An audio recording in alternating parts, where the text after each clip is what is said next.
আল্লাহ আল্লাহ তুমি আমাদের প্রত্যেকের বাবা মাকে আল্লাহ তুমি মাফ করে দাও রব্বুল আলামিন। আজকে এখানে বসে কথা বলি আল্লাহ লেখাপড়ার জন্য বাবা মা যেরকম শাসন করছে মহব্বত করছে ওইরকম মহব্বত করছে গো আল্লাহ।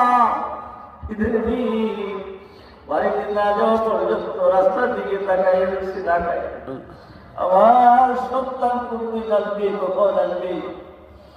বাড়িতে যখন রোলা দিতাম আসতেছি বাবা আমার রাস্তার মধ্যে বসে থাকতো আমরা কখন আসবে।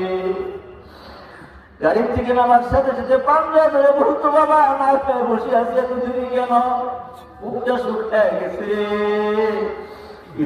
বারবার বলতো আমার সন্তান